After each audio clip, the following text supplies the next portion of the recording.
Hace ya 5 años que Andrés Manuel López Obrador empezó a gobernar a México. Hace ya un buen tiempo en que el pueblo mexicano vio realizado un anhelo muy caro. Algo que deseaban muchos, que deseaban las multitudes, que deseaba el pueblo. Que un presidente patriota llegara y que la más alta magistratura estuviera en funciones o en ella estuviera en funciones un patriota. En verdad que ese logro para el pueblo, ese momento tan extraordinario, llevó a alimentar extraordinarias esperanzas. Y esas esperanzas no se han visto defraudadas. Sin embargo, algunos de los que apoyaron a Andrés Manuel López Obrador, algunos de los que votaron por él, se siguen preguntando por qué algunas cosas no pudieron lograrse. ¿Por qué todo lo que pensaban que se operaría de forma casi mágica ante la sola llegada de este presidente al poder no se ha podido conseguir? ¿Por qué, a pesar de que existe una transformación radical, una transformación de fondo, hay muchas cosas que siguen siendo carencias o siguen siendo pendientes en la agenda nacional? Porque algunas personas siguen sintiendo la deficiencia, la carencia, la pobreza, o siendo víctimas de la injusticia y de la inseguridad. O siguen pensando que a veces, lo piensan a veces, nada ha cambiado. Y no son los adversarios a este proyecto. No son aquellos que de mala fe decían antes que el país iba a colapsar, que si Andrés Manuel López Obrador, que era un peligro para México, llegaba a la presidencia, el país se volvería un caos. La anarquía reinaría por todos lados. La inseguridad asesinaría a casi todos los mexicanos y la economía sería tan catastrófica como la que ellos atribuyen a Cuba o a Venezuela. Los factores macroeconómicos no podrían ser controlados. Y en suma, una ola de expropiaciones, de conculcaciones, de injusticias y de persecución de la libre expresión, del pensamiento y de las creencias se desataría. Ese escenario catastrofista no se dio, no sucedió, nunca se consumó, pero no para su beneficio, sino para su tristeza y su desaliento, porque ellos apostaban al desastre de México. Cuando el desastre se consumara ante la imposibilidad, la incapacidad o el fracaso del presidente Andrés Manuel López Obrador. Nada sucedió y sin embargo siguen hablando mal de él y siguen buscando cada vez con mayor dificultad para hallarlo algún defecto, algún delito, algún yerro, algún asunto que salga de las promesas que él hizo o que las contravenga. Pero regresándome al principio, el pueblo que votó por él, el pueblo que confía, puede en algún momento sentir la desesperanza. Por eso es vital que para ellos y también para nuestros adversarios hagamos un alto en el camino y pensemos cuáles son los principios que orientan y que informan a este gobierno. ¿Qué se propuso Andrés Manuel López Obrador? ¿Cuáles son los grandes logros de este gobierno? ¿Por qué podemos decir y afirmar sin lugar a dudas que México ya no es el mismo y que muy probablemente, y así lo deseamos, no vuelva aquella noche, aquel desastre, aquellos tiempos de oscuridad y tinieblas en los que el pueblo sufría sin cuento, en los que el pobre era despreciado, en que la injusticia campeaba y la corrupción era norma?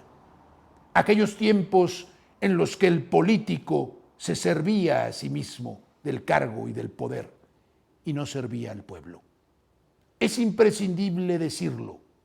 En mi opinión, 4 son los asuntos, los ejes rectores de este gobierno en los que el presidente se ha empleado de forma destacadísima y en los que se han conseguido éxitos sin precedentes.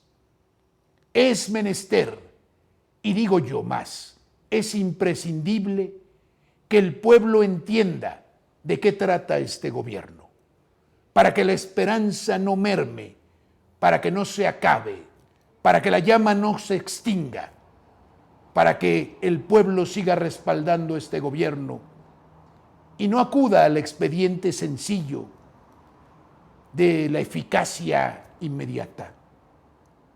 Porque un gobierno transformador, un gobierno revolucionario, un gobierno que viene a intentar una transformación, no puede conseguirla en un breve espacio de tiempo.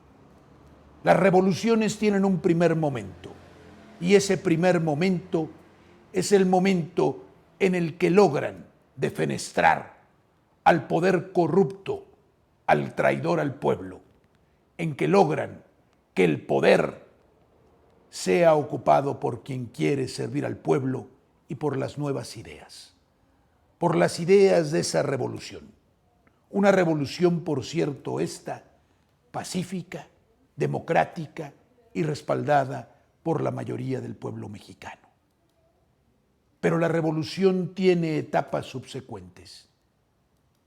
Sin embargo, si no puede asentarse en principios sólidos o en cambios esenciales e iniciales, fracasa. Andrés Manuel López Obrador ha construido cimientos sólidos de este proyecto transformador. Ha puesto cimientos verdaderamente fuertes a esta casa, a este edificio de la transformación. Los cimientos son lo más difícil de ver. Es lo menos apreciado por quien ve una casa.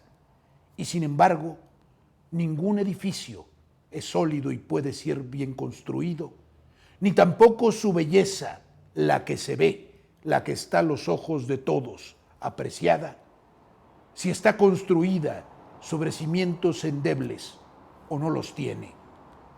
Son gigantes con pies de barro las revoluciones, las transformaciones y los cambios, que se asientan sobre nada, que se asientan sobre la farsa, sobre la mentira o simplemente sobre cambios en asuntos menores. No se puede construir una nación si no se replantea o reconstruirla efectivamente, si no se replantea adecuadamente el modo en que las cosas se están conduciendo, si no se replantea la relación entre el gobierno y su pueblo, y si no se replantean en suma los 4 grandes aspectos que creo yo Andrés Manuel López Obrador pensó como indispensables para la transformación de México y en los que primordialmente ha trabajado. Primero, la separación de lo público y lo privado. Segundo, la lucha eficaz contra la corrupción que implica mucho más que el asunto de las cuentas. Tercero, la centralidad del pueblo, el poder del pueblo, el poder para el pueblo.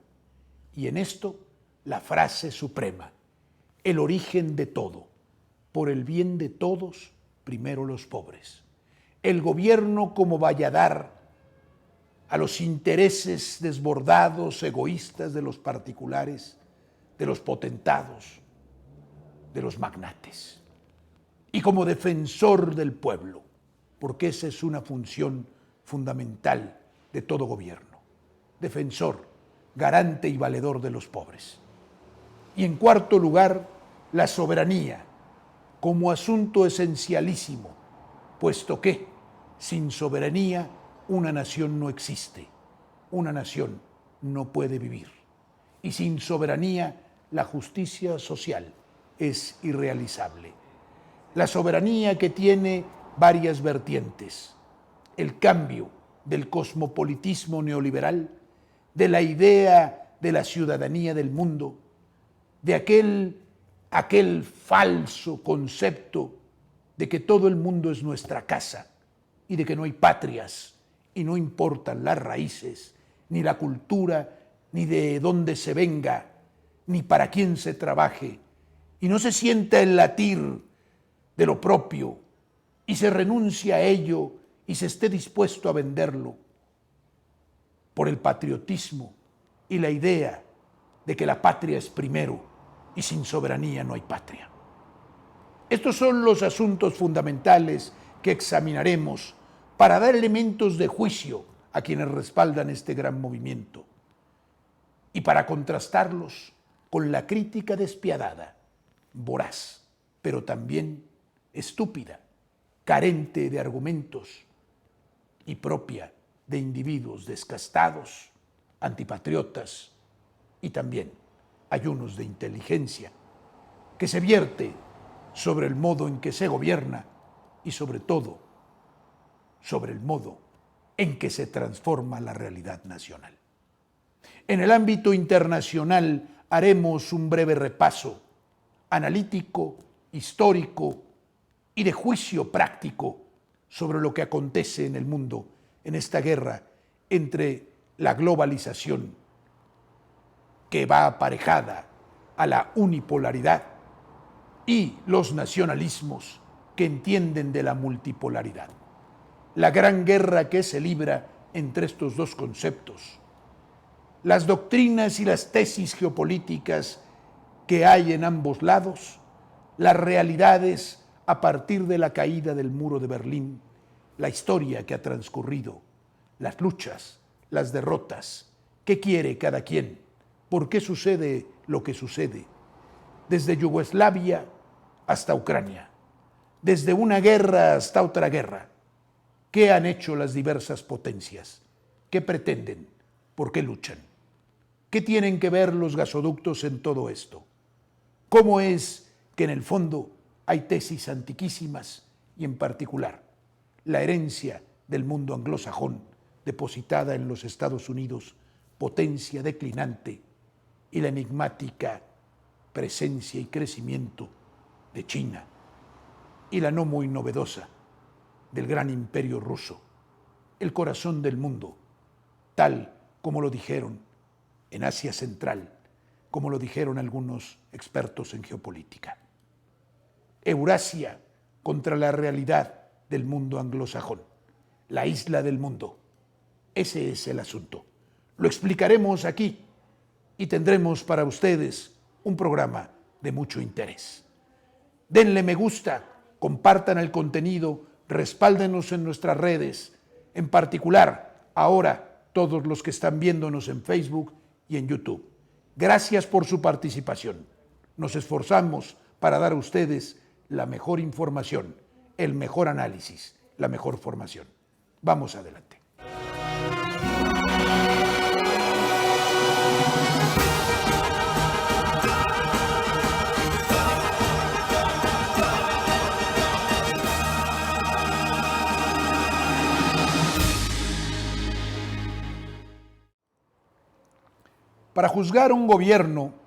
Para juzgar un gobierno que sí tiene ideas, que tiene ideología y que parte de una lucha, hay que saber en qué consiste esa lucha, qué ideas alimentan esa lucha. Porque un gobierno que tiene verdaderamente ideología, un gobierno que piensa en un concepto de país, que piensa que tiene una idea de país, está alimentado por un constructo. Antes, los gobiernos neoliberales estaban alimentados sobre todo por la ambición, sobre todo por la codicia, el afán de lucro, el hacer grandes negocios. Y esto todo estaba cubierto por el pretexto de una ideología implantada sobre todo por el mundo anglosajón. Las universidades de Estados Unidos habían generado lo que llamamos hoy neoliberalismo, y que pensaban ellos sería la panacea, la solución a todos los problemas del mundo. El capitalismo tal como se había concebido, el capitalismo industrial, era insuficiente. Y los Estados Unidos, herederos del Imperio Británico, un imperio que en verdad, no como otros imperios, que todos en gran medida o de uno u otro modo son reprobables, había pensado solamente en la exacción, en el saqueo. No dejaba nada, no construía nada en los lugares a donde llegaba y simplemente extraía. Un imperio extractor. Y lo más importante es que este imperio pensaba que la metrópoli debería vivir de esas riquezas. Y cuando sus colonias se independizaban, había que seguir con un imperialismo económico o financiero. Este modelo lo copió Francia también. Pero en la historia, si es que la revisamos, podemos encontrar un ejemplo de esto en un acto concreto del Imperio Británico. Cuando China, que se encontraba cerrada totalmente al mundo y no comerciaba prácticamente con nadie, decidió que no quería el opio del Imperio Británico vendiéndose en su nación, en el imperio, decidió cerrarle las puertas a los ingleses. Y los ingleses decidieron hacer la guerra, la llamada guerra del opio, para obligar a China a comerciar con ellos, es decir, a someterse económicamente a ellos.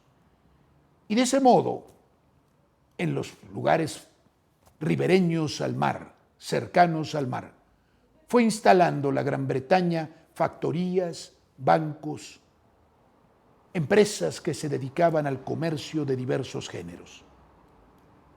Se quedó con Hong Kong, de allí salió esto.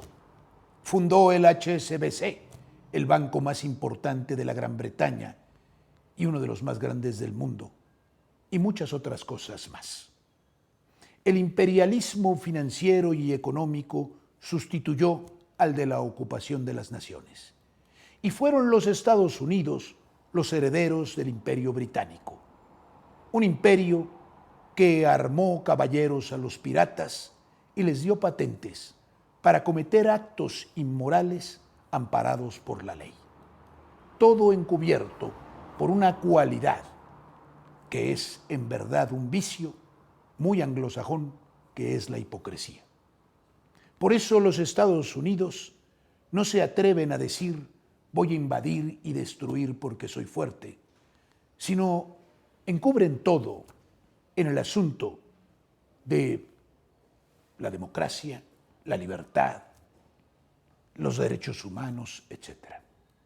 Pues bien, esa ideología neoliberal, gracias al plan de los Estados Unidos a principios del siglo XX, fue transmitida a nuestras élites.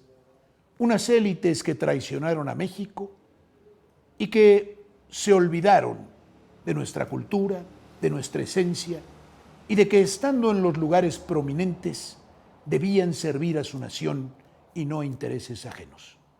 La codicia los corrompió y una ideología perversa, la ideología neoliberal, los poseyó.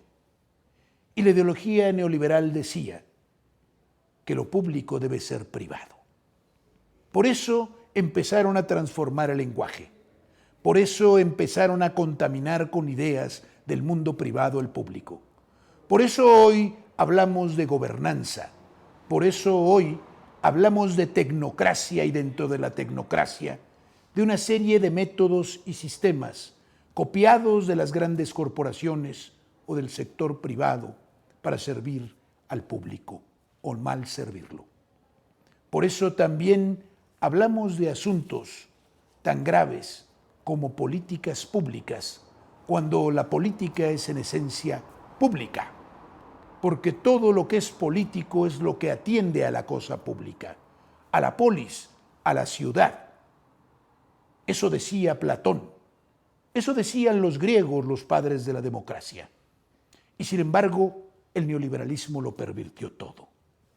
Y luego, montados en este desastre para los países pobres, de haberlos cooptado a través de los organismos financieros internacionales que ellos mismos crearon en la arquitectura económica construida después de la Segunda Guerra Mundial, Banco Mundial, Fondo Monetario Internacional, Organización Mundial de Comercio y las que se siguieron creando, que sirvieron para dar préstamos, créditos y mediante la usura, el terrible sistema de la usura, esclavizar a los pueblos con deudas impagables para después exigirles pagos a través de sus propios bienes y mucho más, a través del control de sus vidas, de sus pueblos, de su educación, diciéndoles qué programas debían instrumentar en materia de educación, de salud y de todo. Todo para servir al mercado y al interés privado y sobre todo también para servir al dominio que ejercían sobre todas las naciones a modo de tener el poder total y nunca una contestación. El neoliberalismo se impuso a sangre y fuego porque antes el gobierno de los Estados Unidos, por ejemplo en nuestra América, solapó, organizó, financió o llevó a cabo directamente golpes de Estado, asesinatos de jefes de Estado patriotas y muchas otras maniobras para descarrilarlos. En suma, el liberalismo en lo que atiende a lo que nos interesa hizo identificarse a lo privado con lo público, confundirse, mezclarse, al punto de que nadie sabía ya qué era lo público, porque todo era privado. Y esta es la ideología que está detrás de la fiebre de privatizaciones ordenada por los organismos financieros internacionales y ejecutada por los gobiernos traidores en México desde Miguel de la Madrid hasta Calderón, hasta Peña Nieto, digámoslo así. Todavía le tocó privatizar algo. Y junto con eso el endeudamiento para servir a sus amos, porque los organismos financieros internacionales corrompieron a los políticos dejándoles robar de lo que prestaban a sus pueblos. Y además, la transformación total del gobierno a efecto de ser una especie de estructura corporativa para servir a los intereses privados, olvidándose totalmente de servir al interés público. Inclusive, los servicios públicos empezaron a ser privatizados. Querían los gobiernos de Calderón, de Fox, de Peña Nieto, privatizar la salud totalmente, acabar con el Instituto Mexicano del Seguro Social. Privatizar la educación al punto de que ya no hubiera educación pública y gratuita, general para todos. Querían privatizar el agua, que en algunos casos lo consiguieron. Querían privatizarlo todo, todo hacerlo privado y confundir a lo público con lo privado. Y los gobiernos, evidentemente, no eran públicos, eran privados. Pues bien, el gobierno de Andrés Manuel López Obrador llegó con una bandera a ejercer la función que el pueblo le encargó. Porque esta idea estaba ya en él desde hace ya mucho tiempo. La idea de la indispensable separación entre lo público y lo privado, para que lo público pudiera brillar por sí solo y para que pudiera cumplir con su función, no dependiendo ni de las complicidades, ni de las órdenes, ni de la sumisión, ni de ningún otro vínculo mafioso con los particulares. La relación del gobierno con el particular es una relación de la distancia de vida a modo de que no se pierda la identidad del ente público, a modo de que le permita la debida libertad y no estar sujeto a otros ejercer su función. De aquí vienen cosas importantes, porque el neoliberalismo generó la corrupción, la gran corrupción. Y este es el segundo aspecto. Andrés Manuel López Obrador llegó al gobierno con el propósito decidido de combatir a la corrupción. Y dijo desde el principio que a la corrupción se le combate de arriba a abajo. Es decir, decía él en un símil muy interesante, que habría que barrer las escaleras de arriba hacia abajo, que así se barren, y limpiar de entrada la primera posición en el país, en el gobierno, que es la del presidente de la República, haciendo que el presidente de la República tuviera las cualidades dignas de un verdadero presidente, de un verdadero gobernante, ese que tiene la misión de servir al pueblo. Un gobernante patriota, un gobernante austero, un gobernante libre de cualquier influencia, compra, coacción o amenazas, valiente ante la advertencia y ante los poderosos digno, defensor del pueblo y sobre todo del oprimido. En suma, lo que conforma a un individuo limpio, honrado, con dignidad y con honor, porque las virtudes y las grandes palabras, los grandes conceptos, habían sido desterrados del discurso público. El discurso público en tiempo de los neoliberales estaba hecho de una palabrería incomprensible, de jergas esotéricas o jerga esotérica aprendida en las universidades norteamericanas. Al pueblo se le hablaba de asuntos absolutamente incomprensibles. Los discursos de los políticos no le decían nada al pueblo, porque no querían decirle nada al pueblo. Las mañaneras son un ejemplo de llaneza, de simpleza, también de humildad, pero sobre todo de comunicación verdadera con el pueblo, auténtica.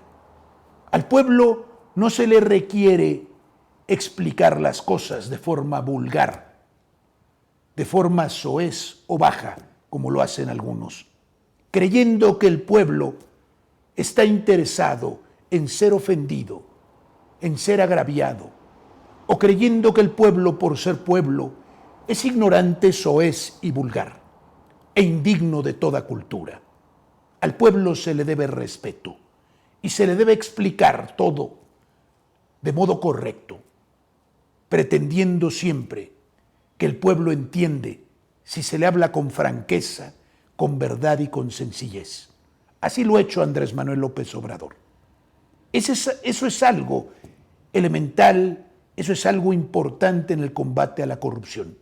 Y algunos dirán, ¿y eso qué tiene que ver? Tiene mucho que ver, porque el discurso de los anteriores gobernantes encubría sus trapacerías y sus tropelías. Hablaban de transparencia, hablaban de combate a la corrupción, creaban instituciones al propósito y la corrupción crecía y crecía. Por eso se dice que el INAI no sirve para nada, porque los hechos lo han demostrado. Nuestro presidente habla con llaneza y con franqueza. Le explica al pueblo lo que los anteriores políticos mantenían en secreto, mantenían bajo 7 llaves, lo que jamás le comunicaban porque despreciaban al pueblo, porque no creen ni en la democracia, ni en la fuerza del pueblo, ni en la dignidad de las personas. El respeto al pueblo es fundamental en un individuo que pretende gobernarlo. La humildad y la dedicación al pueblo. La franqueza y la exposición de lo que se hace en el gobierno, del cómo se hace y del por qué se hace. Las mañaneras molestan a los adversarios del presidente porque en ellas se dice la verdad y la verdad les incomoda. La verdad los subleva, la verdad los revela, la verdad los evidencia y los desnuda a los ojos de todos, como los mentirosos que son, como los falsarios y los ladrones, como los traidores al pueblo, como aquellos que no creen ni en la democracia, ni en la verdad, ni en la libertad. Las mañaneras y la comunicación del presidente con el pueblo molestan porque en ellas se habla de las grandes virtudes de las que entiende el pueblo. Porque el pueblo entiende de amor al prójimo, de humanidad, de compasión, de servicio, de los grandes valores, de las grandes virtudes que parecen sencillas, pero son las verdaderas transformadoras de toda sociedad. Eso hace el presidente. Predicar es cierto, proclamar es cierto, discursar es cierto, reflexionar es muy cierto sobre las grandes cosas, sobre los grandes asuntos, sobre lo que verdaderamente está en el núcleo de la política, no la politiquería ni la farsa a la que los neoliberales nos sometieron.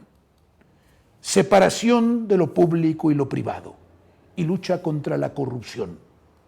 No solamente no robar, no solamente no tomar dinero de los caudales públicos, no solamente no distraerlos, sino tener una conducta ejemplar y austera. No usar el dinero en boato, en autoproclamación, en publicidad y propaganda del gobernante de turno. No comportarse con despotismo y prepotencia. No despreciar al pueblo. No ejercer un cargo que se desconoce y para el que no se sirve. No pensar desde que se combate por un cargo en una campaña, en que ahora sí seremos ricos, en que ahora sí tendremos poder y relaciones, en que ahora sí solucionaremos nuestros problemas. El mayor signo de la lucha contra la corrupción es poner al pueblo en el centro de todo, es renunciar al propio ego para servir a los demás. La corrupción inicia con la perversión del pensamiento que lleva al político corrupto a pretender que el puesto, que el poder y el cargo son lugares, privilegios y prebendas que ha logrado adjudicarse o que ha ganado para utilizarlas como si fuera su propia hacienda, su patrimonio, como si se pudiera comportar como amo y señor y no debiera rendir cuentas a nadie. Por eso este apartado lo concluyo con lo que dice muchas veces nuestro presidente. Yo tengo como único amo al pueblo. Y es así. Aquel déspota que cree que debe ser servido por todos y obedecido solo porque es él, se olvida de que la obediencia del pueblo a las leyes y al propio presidente o al propio gobernante se gana con el testimonio de vida, que es el mayor réclame, el mayor ejemplo, el mayor testimonio de la lucha contra la corrupción. La dignidad, el honor y el servicio. También podemos decir que el presidente ha predicado con el ejemplo y que este ejemplo nos arrastra a muchos y que tiene un efecto pedagógico positivo sobre el pueblo, acostumbrado a ver a muchos gobernantes corruptos, venales y traidores. Digo yo, el efecto benéfico que tiene sobre el pueblo el ver a un gobernante que funciona, que actúa de un modo radicalmente distinto.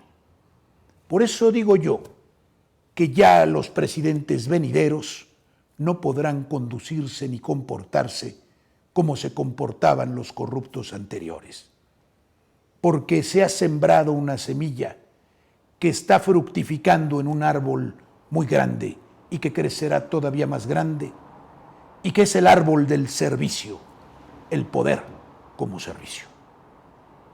El presidente también pensó que no puede haber gobierno sin el pueblo. Y que si los gobiernos anteriores gobernaron con la venia, con el favor, con la aprobación de dos grandes entes, el poder económico y político transnacional, el de las grandes corporaciones y de las naciones extranjeras, en particular los Estados Unidos, externamente, e internamente con la venia y el favor de sus cómplices nacionales, a los que colmaron de favores, llenaron de concesiones, de prebendas y privilegios, a los que les vendieron empresas del Estado y a los que permitieron durante mucho tiempo explotar comercio, industria, de modo monopólico, sin que hubiera competencia y ayudándoles a que ésta no existiera. Esos dos favores, esas dos aprobaciones, constituían el sostén y el soporte de los gobiernos neoliberales. El soporte del pueblo, el respaldo del pueblo, era irrelevante. Se gobernaba de espaldas al pueblo. Si estaban bien con los grandes poderes económicos y con las naciones o la nación que más nos juzga, todo iba bien.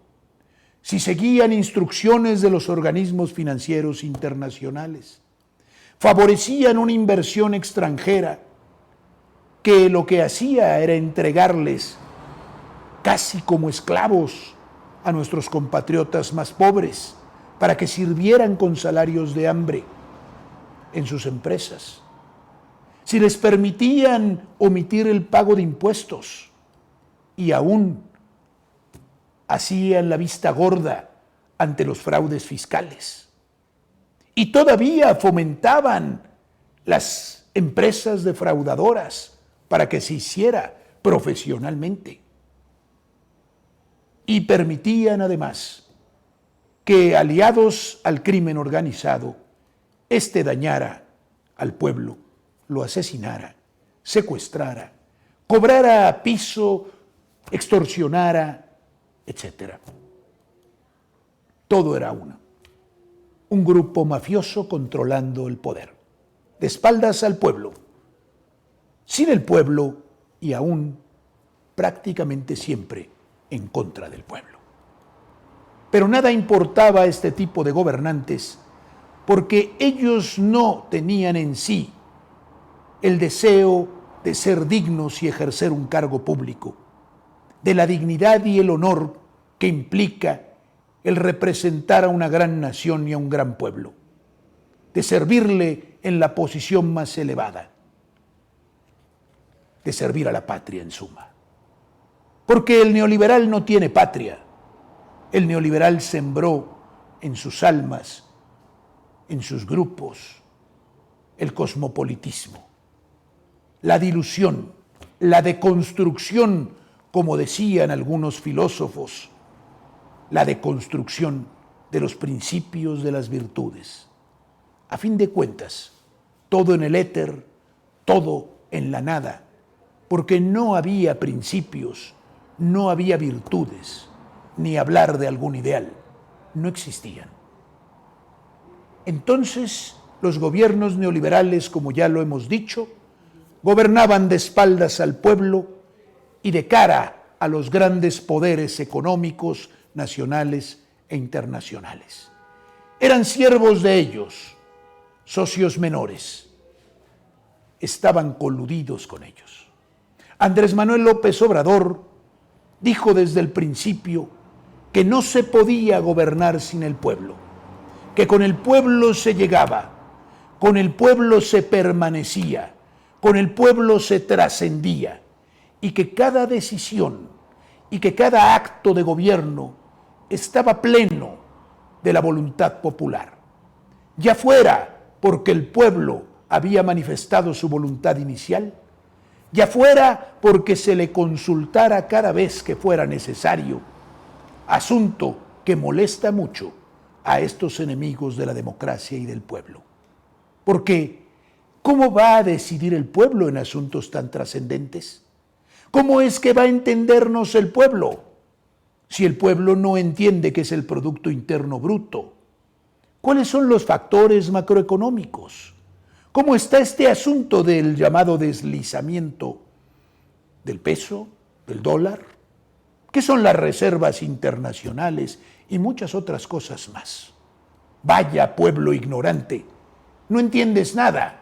Por eso, mejor no te comentamos nada de esto. Y así procedían.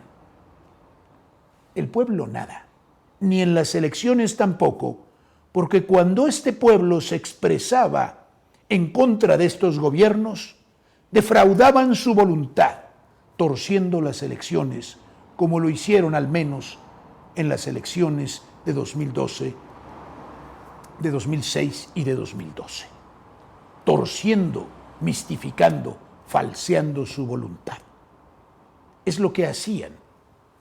Y ese asunto de desprecio al pueblo está muy presente en el discurso de los adversarios al presidente y en suma adversarios a México y a su pueblo.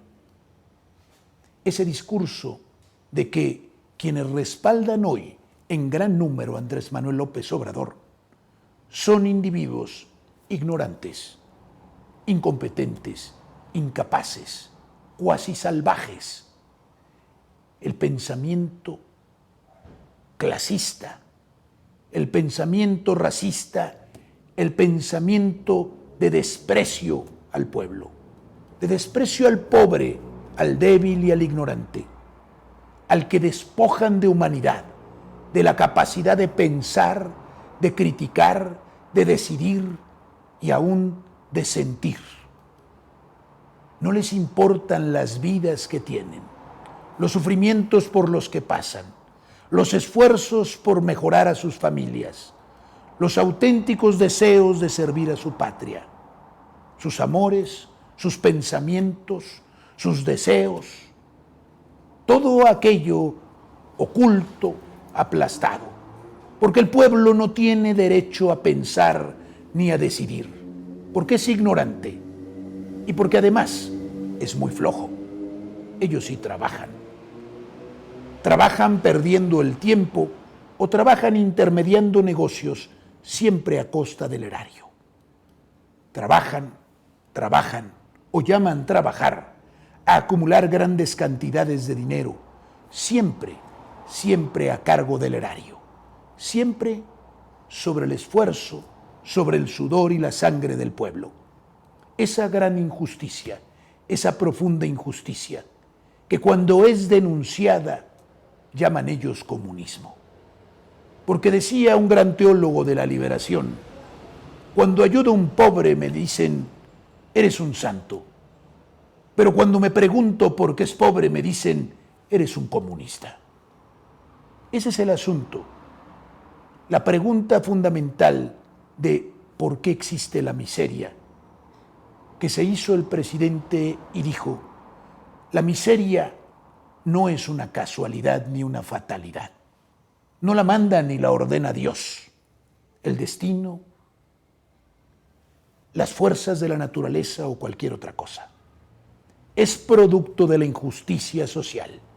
Es producto de la terrible y reprobable acumulación codiciosa de todos los bienes que debieran distribuirse en manos de unos cuantos que tienen ya para vivir generaciones enteras y para gozar inmensamente de todo y aún retienen dinero y bienes a costa del sufrimiento y de la miseria de muchos que no tienen lo indispensable. Injusticia suprema que debe ser combatida y denunciada y contra la que se debe luchar, porque una gran misión es esa, la de sacar de la miseria a nuestros hermanos. Mientras haya un solo compatriota en la miseria, no podremos estar tranquilos, no podremos dormir en paz ni nuestras conciencias reposar. Esa es la lucha, esa es la revolución verdadera. Eso es lo que entendió el presidente cuando dijo, primero los pobres, primero los pobres, primero los pobres. porque los potentados han tenido ya demasiado. No solo han tenido su fuerza y los privilegios que la naturaleza, la casualidad de haber nacido en determinado lugar o de haberse encontrado con determinadas cosas o determinados beneficios les procuraron, sino además el privilegio de gozar de la protección, el auxilio y a veces hasta el rescate de los gobiernos de turno. Es muy soberbio de un pudiente decir que todo lo que tiene se debe a su solo esfuerzo, a su sola capacidad. Y es falso, es mentira, porque todo lo que tenemos lo debemos. Y entre más tenemos, más compromiso, más obligación nos es exigible. Así las cosas. Pero los potentados mexicanos nunca estuvieron dispuestos, al menos en los últimos 40 años, verdaderamente a renunciar a su avaricia y a su codicia. No estuvieron dispuestos a compartir. Y no había gobierno que les exigiera ese compartir, ese dar. Y cuando ese dar solamente existía a través de los impuestos, les permitía evadirlos. Y para mayor burla todavía, les permitió crear fideicomisos y fundaciones. Les permitió burlarse del dolor ajeno, dando limosnas al estilo Teletón, permitiéndoles no cumplir con sus obligaciones. Y antes la obligación que la devoción que no era tal, sino encubrimiento hipócrita de mayor ansia de ganancias, porque a fin de cuentas, las fundaciones y todo lo que creaban, respaldados por el gobierno de turno, les permitía descontar todavía más impuestos. Aún todavía se negaban a incrementar los salarios argumentando que su incremento era inflacionario, cuando esto es mentira y lo han probado muchos economistas. No permitían que las condiciones de la clase trabajadora fueran mejores. Y toda esta presión y esta injusticia, combinados los tres factores, la tiranía de la plutocracia mundial y de los organismos financieros internacionales, la avaricia y la codicia y el egoísmo de nuestra plutocracia, de nuestra oligarquía local, y la complicidad criminal de un gobierno que se favorecía también de esto, se enriquecía y que en la destrucción del pueblo hacía causa común con esa oligarquía injusta.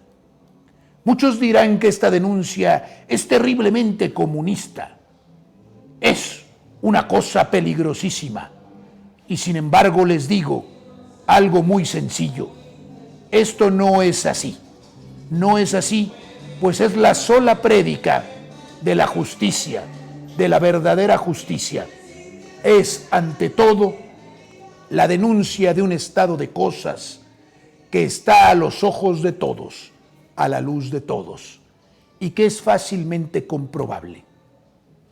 He dicho muchas veces que si hubiera verdaderamente espíritu empresarial en México, que lo hay en algunos empresarios, pero lamentablemente no son la mayoría, México estaría desarrollado, habría más riqueza repartida y nuestra nación tendría ciencia, tecnología y desarrollo industrial.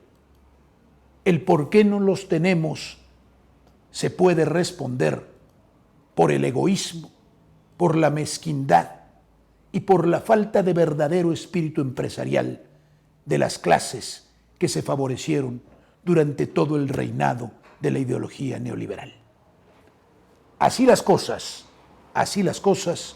este tercer eje, por el bien de todos, primero los pobres.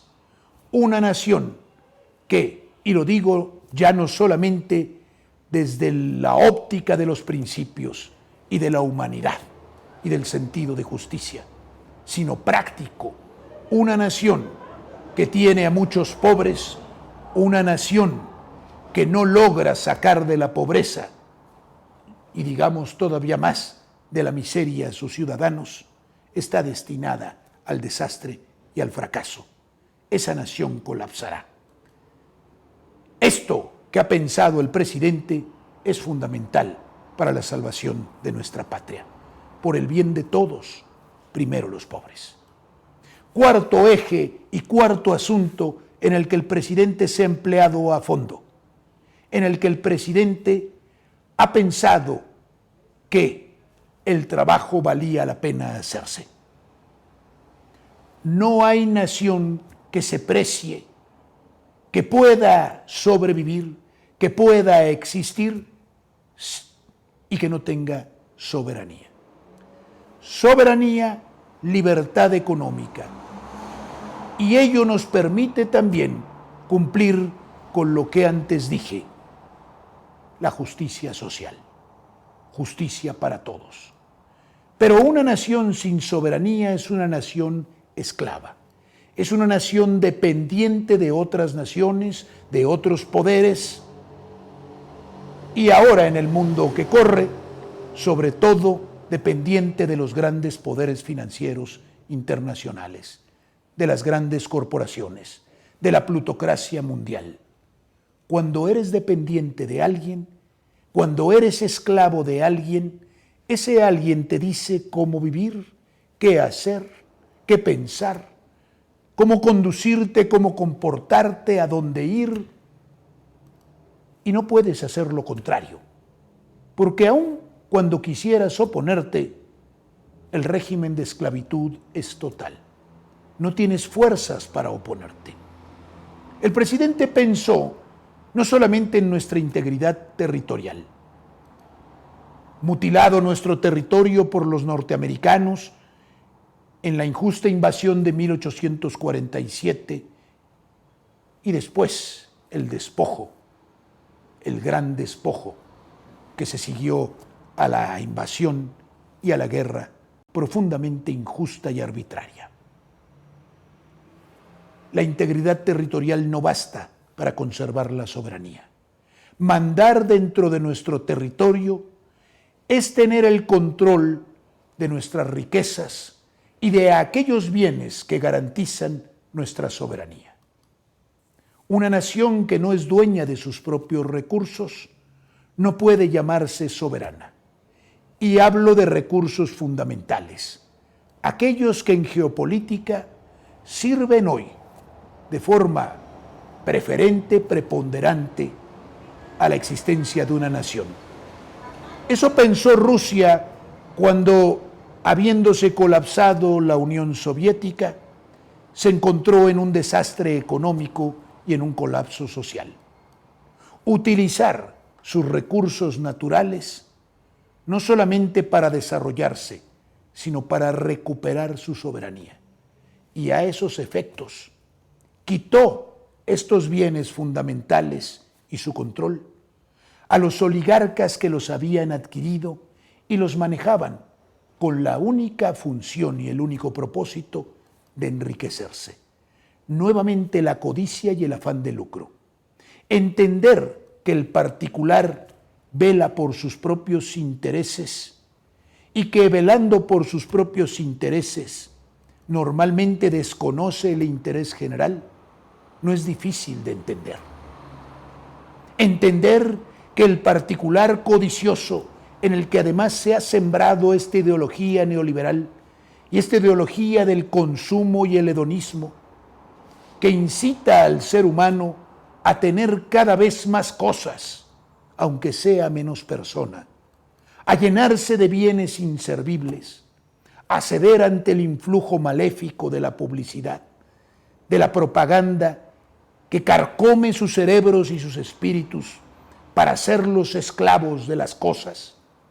No es difícil entenderlo y entender que eso ha ocurrido en el mundo y que eso ha ocurrido bajo este sistema y que si en individuos como esos depositamos los bienes y la riqueza nacional indispensables para nuestra soberanía, corremos el riesgo de perecer como nación. No es difícil.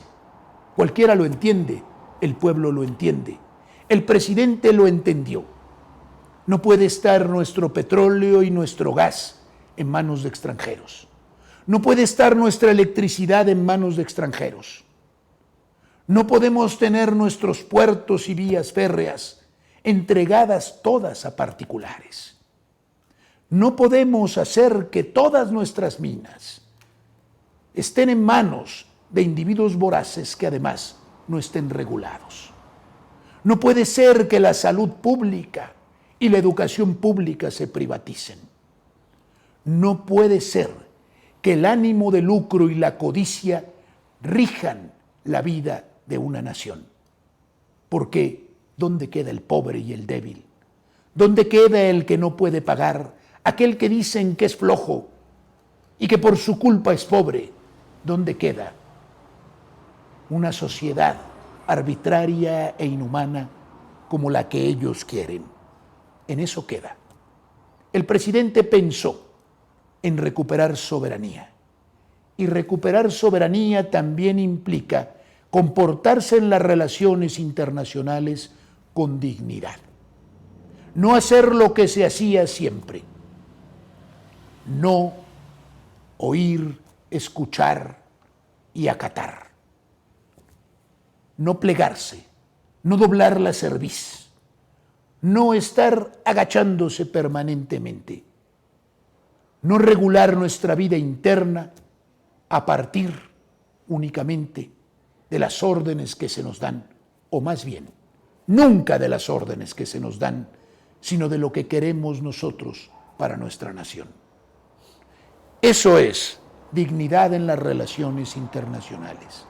Autonomía, un camino propio, acorde a lo que necesita nuestra nación. Una nación soberana vela por sus propios intereses y en las relaciones internacionales primero están sus intereses y después los de las demás naciones. Así se ha comportado el presidente. Y para algunos que dicen de forma maliciosa y torcida, porque son viles, que el presidente se sometió a Trump y se sometió a este y a otro, les podemos decir que con un margen de maniobra escasísimo como el que le dejaron los gobiernos que se sometieron totalmente a los Estados Unidos, nuestro presidente ha hecho lo que tenía que hacer en beneficio de México y ha ido rescatando poco a poco aquello que es nuestro y reconstruyendo nuestra soberanía. La soberanía también se ejerce teniendo opiniones propias respecto de la política internacional y respecto de lo que acontece en otras naciones. No decir que un golpe de Estado no lo es, porque así se le ordenó desde Washington, es decir, desde los Estados Unidos, el gobierno, o desde la Organización de Estados Americanos. No decir que lo que acontece injustamente en otra nación es justo por esas razones. No defender lo indefendible a la luz de la justicia y de la verdad. Y en suma, representar con dignidad a la nación. Eso ha hecho Andrés Manuel López Obrador. Por eso, para concluir con este espacio, para concluir con este fragmento de mi exposición, quiero decirles que este gobierno lo ampliaremos más, haremos más, diremos más, estaremos más en la defensa de este gobierno y abundaremos en estos y otros asuntos. Pero ahora quiero dejar claro que estos 4 asuntos, estos 4 aspectos, fueron semblanteados por nuestro presidente desde que inició su lucha. Persistió e insistió en ellos. Fueron materia de su campaña y finalmente han sido motivo principal y han sido causa para su lucha, y a ellos se ha dedicado particularmente. Y si no me lo creen, consultemos la realidad de este gobierno y sus resultados. Que se ha hecho separación entre lo público y lo privado, que se ha logrado combatir la corrupción, sobre todo moralizando las altas instancias y moralizando al pueblo, que con ello se ha transformado la idea y también en la práctica el ejercicio de la función presidencial y también en realidad el ejercicio del poder político. Que la corrupción ha sido eficazmente combatida, sobre todo cambiando y transformando de una vez por todas la mentalidad corrupta que habitaba en los antiguos políticos y en gran cantidad del pueblo que pensaba que ser político es ser corrupto. La centralidad del pueblo que se ha hecho realidad, porque al pueblo nuestro presidente le ha conferido el papel fundamental y protagónico, y que a los pobres les ha servido y se ha dedicado particularmente a ellos, dignificándolos, rescatándolos, ayudándolos y dándoles el papel que tienen, el de ciudadanos dignos y en plenitud de derechos e igualdad, y que su pobreza no los hace indignos ni les hace merecedores de la exclusión del cuerpo nacional. Por el bien de todos, primero los pobres. Y que finalmente ha luchado de forma denodada por la soberanía nacional, en particular por la soberanía energética, pero no solamente en este ámbito, sino en todos, devolviendo a México la autonomía de pensamiento, de decisiones, el modo de concebir un futuro para México libre y no sugerido, inferido o obligado por potencias extranjeras o por poderes internacionales, y también la dignidad en el terreno internacional. Así he expuesto estos 4 puntos importantes, demostrando que el presidente ha cumplido y que la transformación es eficaz. No nos dejemos engañar. No es un asunto nada más material. Es un asunto de profunda transformación de las conciencias, del modo en que se concibe la vida pública y de la forma de ser y actuar en política. Y sobre todo, la gran recuperación que es hecho de lo más importante, que es el pueblo. Aquí concluimos con esta parte que es ahora la que ha ocupado el aspecto nacional, y que si bien es cierto hay noticias en esta semana, he preferido analizar, he preferido hablar sobre la importancia de este gobierno, sus actos y las ideas que están detrás de los actos del presidente de la República. Sabemos también que se avecina ya la decisión sobre el candidato que deberá contender en las elecciones en nombre de Morena, y que es pretendidamente quien deberá continuar con el proyecto transformador iniciado por Andrés Manuel López Obrador y ejercer el poder, ejercer el cargo, si es que llega a la presidencia de la República con la misma dignidad, determinación e interés por el pueblo, por la soberanía de México y también principalmente por el mantenimiento, por el sostenimiento de la dignidad del gobierno de México para que pueda cumplir con sus funciones. Hay muchos chismes alrededor, rumores y aún hasta maledicencias. Sin embargo, dejaremos correr esto y pretendemos que decida la mayoría y que quien quede sea la persona que mejor represente estos ideales y quien mejor pueda concretar o continuar con el proyecto de transformación. Dicho lo cual, vamos a pasar a un análisis internacional de la situación que actualmente cursa el mundo. Quiero que sirva esto como una especie de explicación que tiene o contiene elementos históricos, elementos ideológicos, elementos de naturaleza pragmática en cuanto al ejercicio del poder político, pero sobre todo del poder económico y financiero, y de la gran intervención de los poderes antes ausentes, o por lo menos de menor grado, que son los poderes privados en la esfera internacional. Quiero hacer un breve resumen de lo que ha acontecido después de un hecho importantísimo en la historia del siglo XX. Este hecho central es lo que se conoce ordinariamente como la caída del muro de Berlín, que coincide en fechas próximas con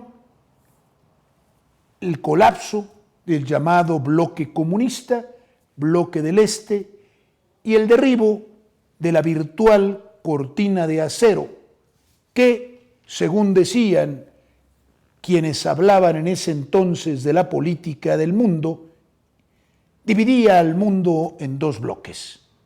El bloque occidental, capitalista, el llamado mundo libre, por quienes hablaban bien de él, y el bloque oriental o bloque comunista, en el que se pretendía, o al menos eso se decía, concretar esta ideología llamada comunismo a partir de la propiedad de todos los medios de producción por el Estado, dueño de ellos, y el crecimiento de una clase trabajadora aparentemente uniforme en un lugar en el que no había pobreza.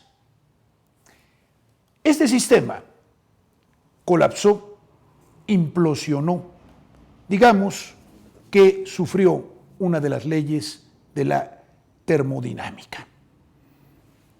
Se autodestruyó, se fagocitó, se comió a sí mismo. Y este colapso terminó en un desastre. Un desastre desde muchos puntos de vista, porque el sistema capitalista, también en decadencia desde hacía ya tiempo, en un occidente que predicaba la libertad, pero en realidad no la concretaba ni la llevaba a cabo, había inventado el modo de arrojar la libertad, controlando los espíritus, el modo de teledirigir a las personas, de manipularlas, de esclavizarlas, no como las tiranías que se daban en las dictaduras del Este. Es decir, aquí nada más lo que el Estado determina y el resto de las libertades están limitadas por lo que el Estado ha estatuido, ha determinado.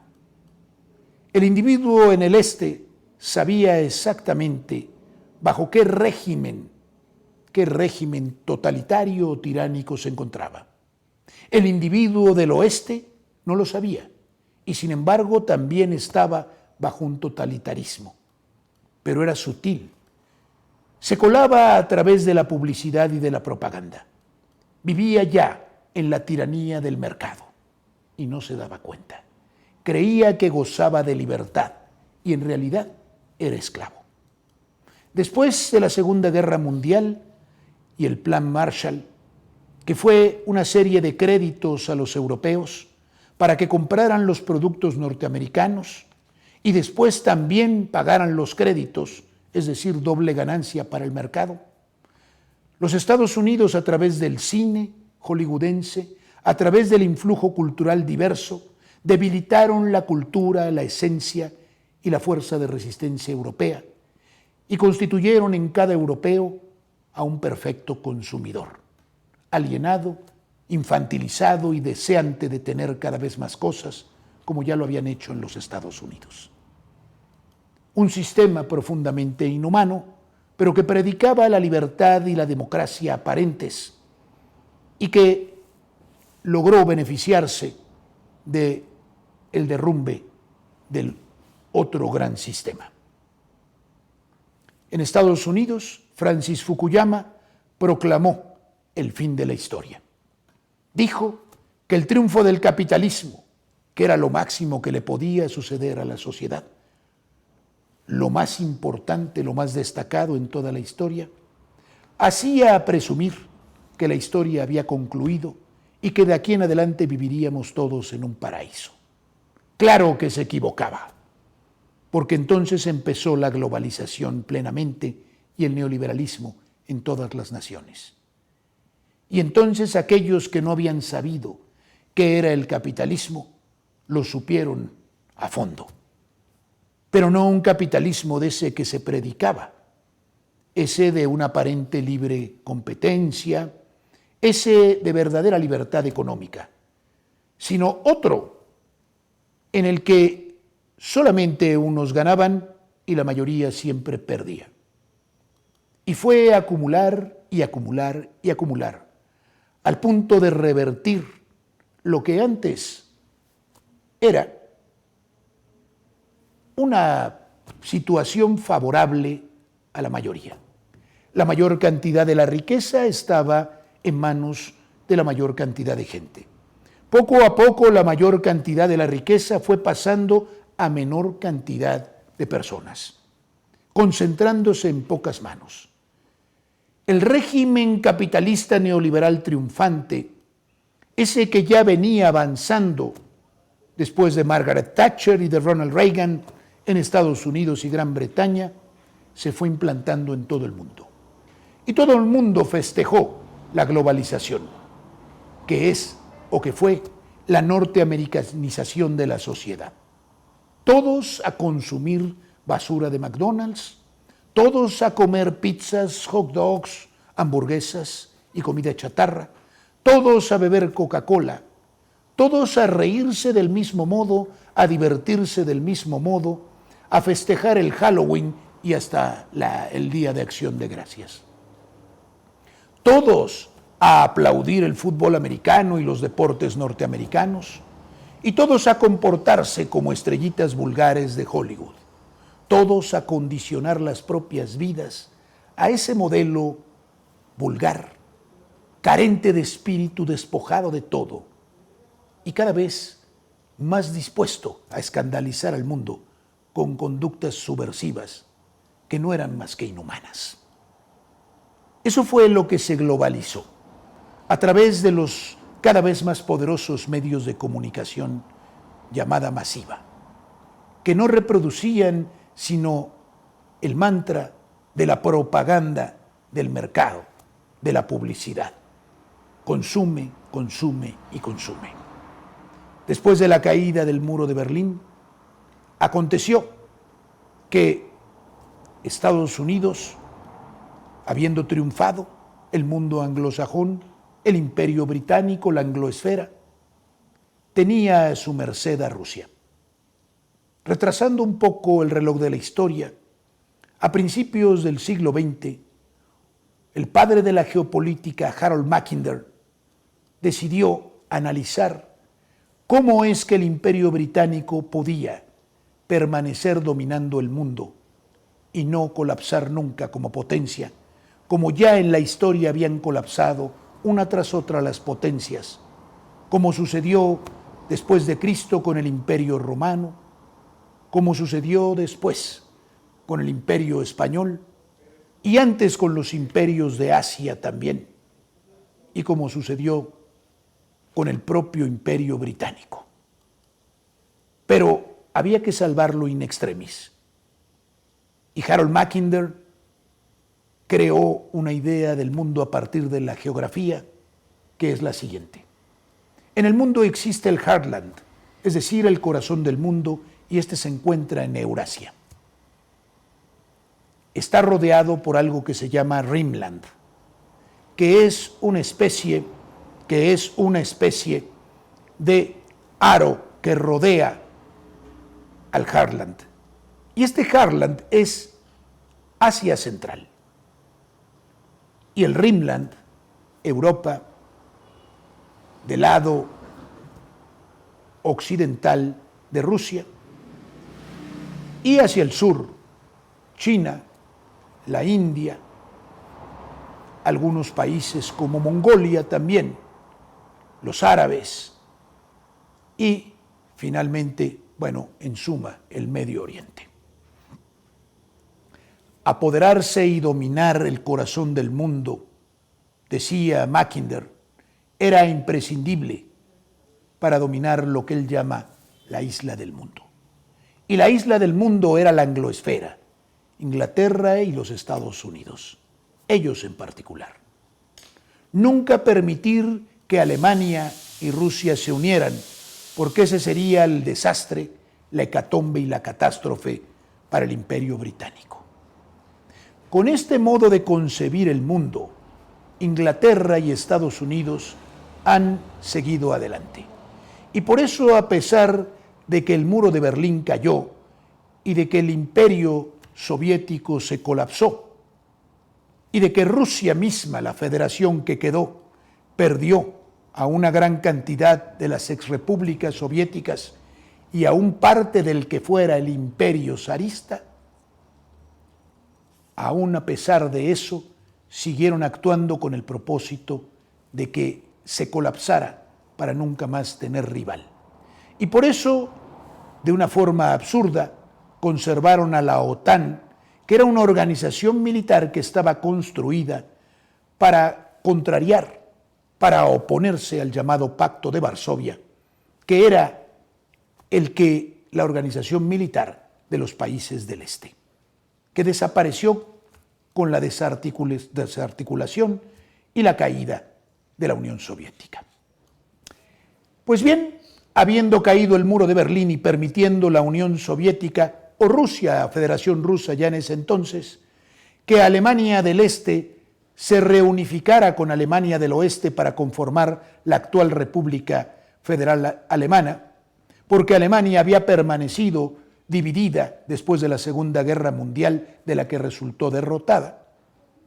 Prometieron las potencias occidentales a Rusia que la Organización del Tratado del Atlántico Norte, la OTAN, no se extendería más allá de las fronteras de Alemania. Incumplieron su palabra. Siguieron avanzando hacia el este, año tras año, incorporando a una nación y a otra nación. Antes habían fomentado ya la independencia de los países bálticos de Rusia y muchas de las naciones de Asia Central. Estas naciones, ricas en gas y en petróleo, en recursos minerales, servían muy bien a Rusia. Quedaron aisladas y fueron cayendo en manos de los Estados Unidos o de sus potencias aliadas y de sus intereses. Estados Unidos y la OTAN decidieron entonces, tal vez, y lo dicen quienes creen que hay conspiración, y a veces es que sí la hay, en crear un nuevo enemigo, porque lo peor que le podían haber hecho los comunistas es dejarlos sin enemigos.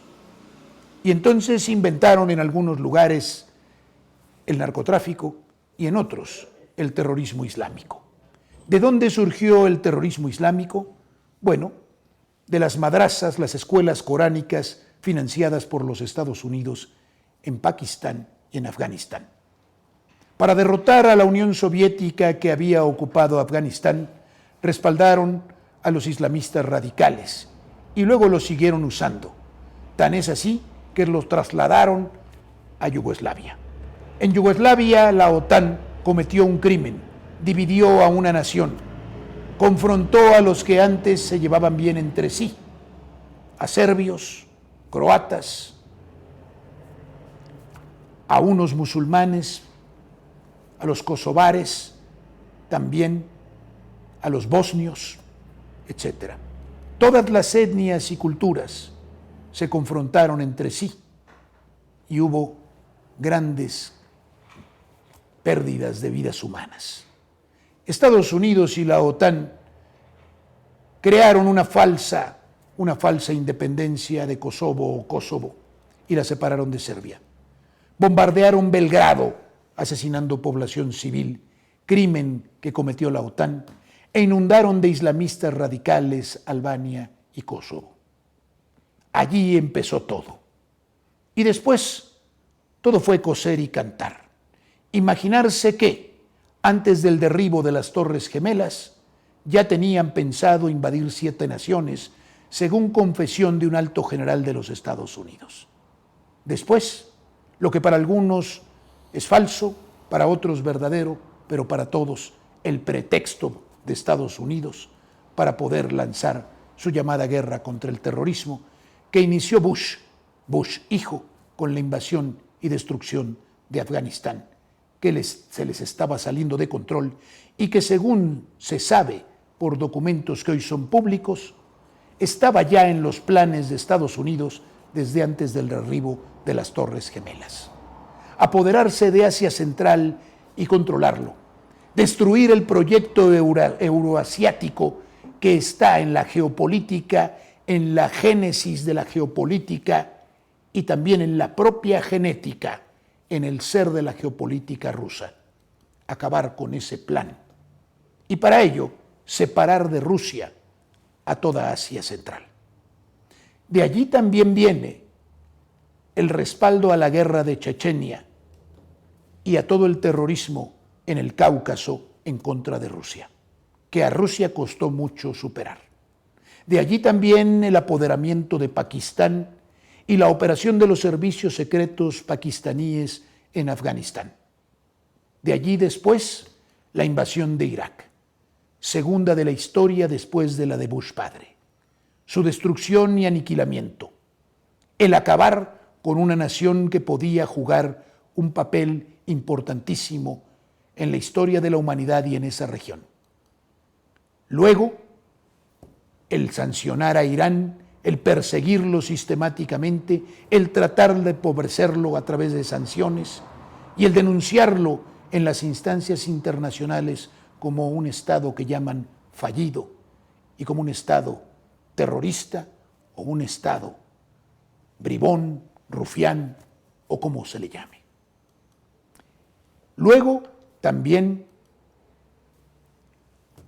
el fomento de 2 grandes movimientos, las llamadas revolución de color, revoluciones que se dieron falsas y provocadas por los servicios secretos norteamericanos en Europa del Este, particularmente en los estados que colindaban con Rusia.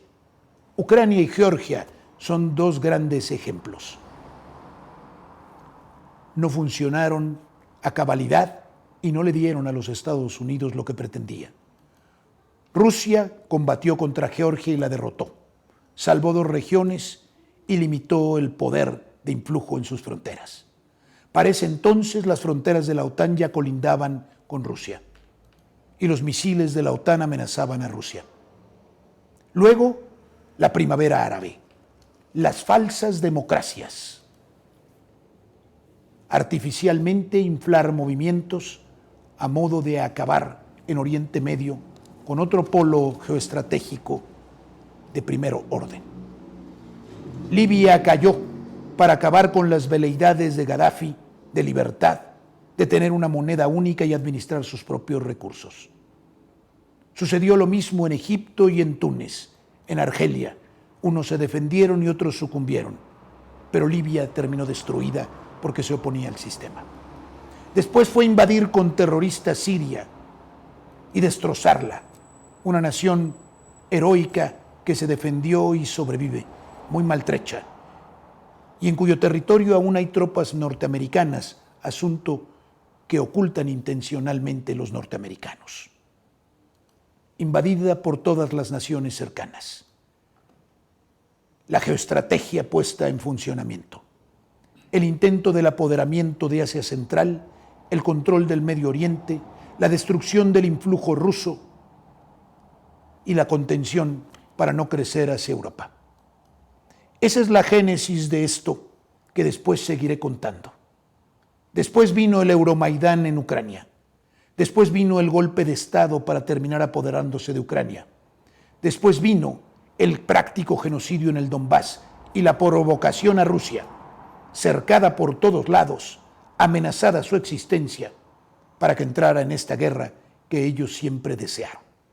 Una guerra que puede ser definitoria, una guerra que tiene otras vertientes, una guerra híbrida que existe en muchos ámbitos y no es menor aquel o aquella guerra que se libra en el terreno de los espíritus, de las psicologías, de las inteligencias. Europa también colapsando, sacrificada en aras de que el proyecto geopolítico, geoestratégico anglosajón prospere. China interviniendo como una potencia emergente. La India también.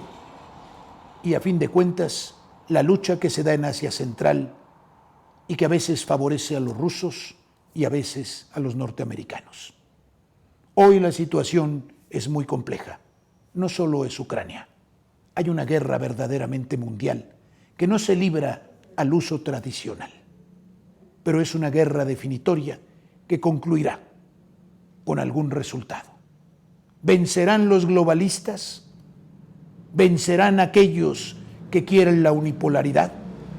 ¿O vencerá la idea de la multipolaridad y los nacionalismos? En cada nación hoy se libran esas batallas, en los mismos Estados Unidos.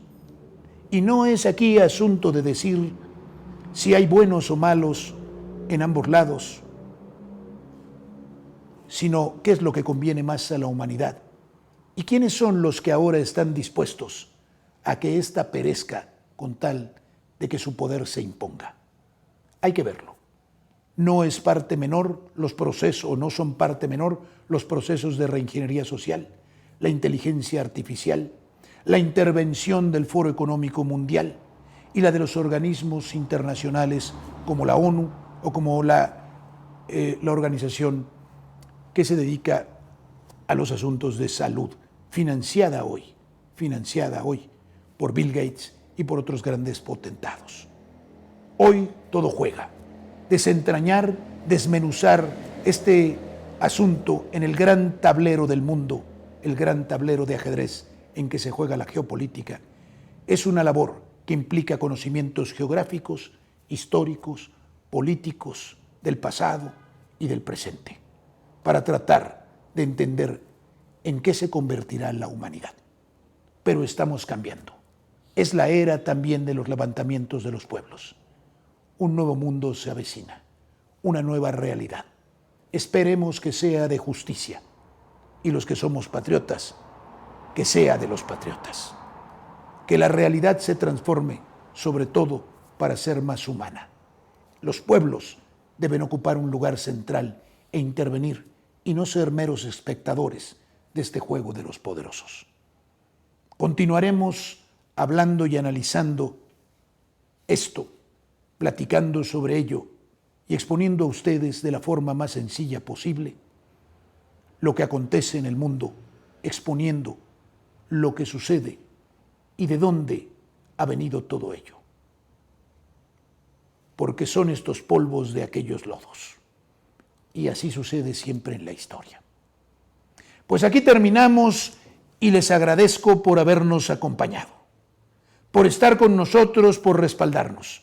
Difundan nuestro contenido, difúndanlo mucho, denle me gusta, comenten, interactúen en nuestras redes, participen intensamente e inscríbanse en gran número. A cada uno de ustedes les pido que al menos convenza a uno más para que respalde nuestras redes, porque todo lo que producimos y todo lo que damos a ustedes en contenido tiene un propósito fundamental: el servir a nuestra patria, el servir a México y el servir a este gran proyecto que es el de Andrés Manuel López Obrador. Y estos tres asuntos se condensan en uno solo, porque en realidad no son tres. Que México sea la nación, la gran nación que tiene que ser, y que su pueblo se levante para no sufrir ya más y tenga dignidad, ocupe entre las naciones el puesto que le corresponde y cumpla con la misión de servir a otros. Misión que ya se está cumpliendo en este gobierno que preside nuestro gran presidente Andrés Manuel López Obrador. Muchas gracias a todos. Nos veremos el próximo sábado a las 5 de la tarde. Muchas gracias.